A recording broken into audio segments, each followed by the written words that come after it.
Okay, for today's video, tuturo ko sa inyo kung paano mag-ayos ng rice cooker. Okay. So yun guys, so i-test natin ito. So umiilaw pero hindi daw umiinit. Okay, so hindi niya kayang lutuhin yung kanin. So i-plug natin.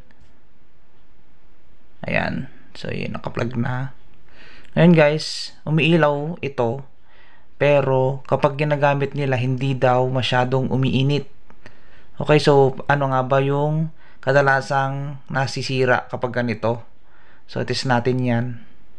Ayan guys, sa pag-ibaba, pero wala siyang init na lumalabas. Okay guys, so bubuksan natin tong rice cooker. So ipapakita ko sa inyo kung paano nga ba ayusin.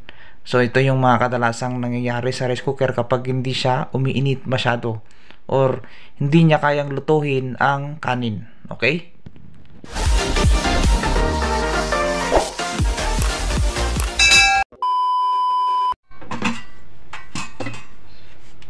So, papakita ko sa inyo ang kadalasang nasisira sa rice cooker. Ayan guys. Ito guys yung isang kadalasang nagmamalfunction. Okay, ito. So, try natin linisan. Babaklasin natin yung ibang connection. So, check natin to. Ito yun guys. Kapag inilagay na natin yung kanyang lagayan, so, bababa yan. Tapos, pipindot natin yan.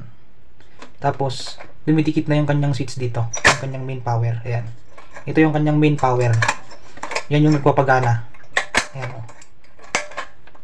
Ayan. So, titignan natin kung baka madumi na. Dahil ito yung kadalasang nangyayari sa rice cooker kapag hindi na siya gumagana. Okay, meron din isang fuse. Ayan yung fuse na kapag overheat, tsaka siya nasisira.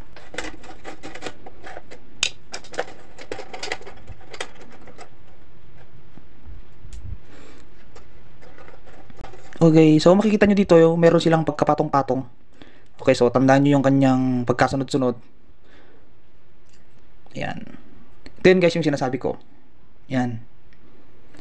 Ito yun guys yung main switch na kapag in-open natin or ipina-plug natin itong rice cooker tapos pinipindot na natin yung kanyang on. So nagkakos yan ng spark. Okay, so yung spark nagkakos din ito ng dumi. Ayan, yung parang kalawang, parang yung carbon or uling. For example lang sa tambutso, kapag gumagana yung makina, nagkakos siya ng usok, tapos yung kanyang dumi. Okay? So, ganun ang nangyari dito. So, makikita dito guys, meron siyang dumi. Ayan. Ayan, yan guys. Meron siyang dumi. Ayan, so, kahit dumikit na, hindi na siya gagana, hindi na nadalay yung kanyang kuryente.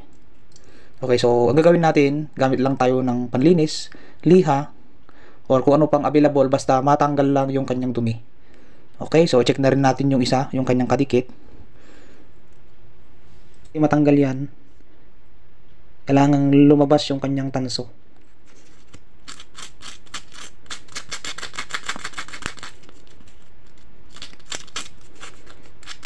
Okay, kung bago ka lang sa ating YouTube channel, huwag mo naman kalimutang mag-subscribe.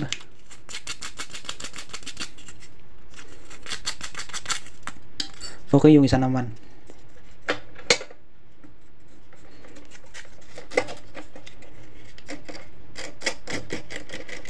Okay guys, so ito yung tandaan kapag sa rice cooker. Ito yung unang nasisira o nagmamalfunction. Kaya hindi siya tumutuloy yung kanyang current or kuryente. Ganoon din guys sa electric kettle. So sa electric kettle, dalawa po yung kanyang switch. Kabilaan naman yun. So yun din yung kadalasan na nasisira. Okay, so ganun din ang gagawin nyo, gamit lang kayo ng liha, linisan lang yung mga switch nya, so okay na. Okay, so babalik na natin.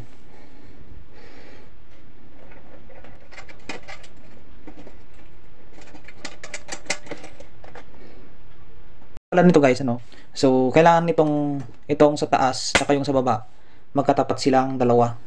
Ayan, para pag nag-switch talagang magkakadikit yung dalawa. Okay, so tandaan yung pagkasunod-sunod dito. Okay, so mayroon siyang tatlong layer. Okay, yung brand pala nito is Eureka.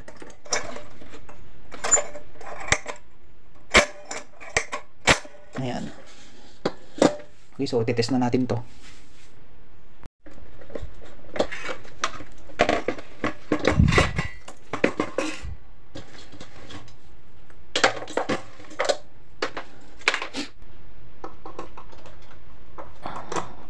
Ayan.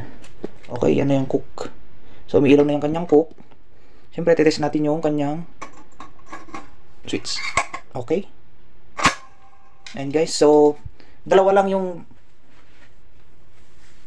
mostly na nasisira sa, okay, kung yun lang, kung wala kang idea sa mga ganito, sa mga pag-repair ng rice cooker. So, unang-una yung titignan yung kanyang switch.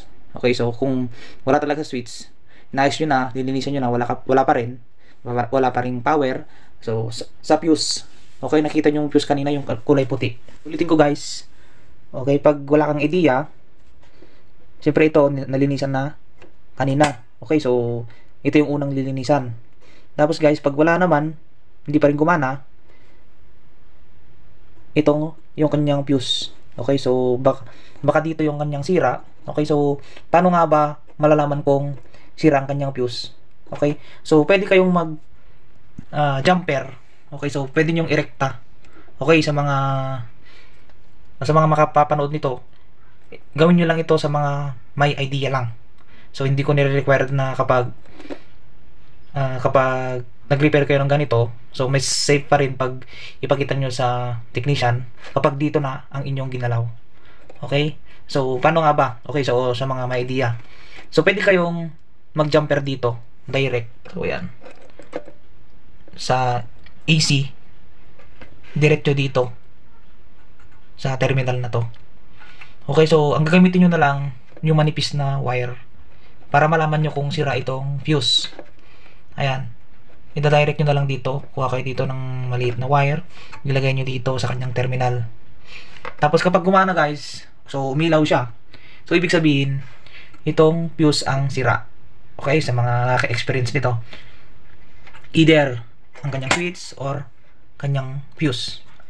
So ang kadalasan lang talaga ito, pag nagkakaroon siya ng dumi, so hindi na siya gagana. Okay,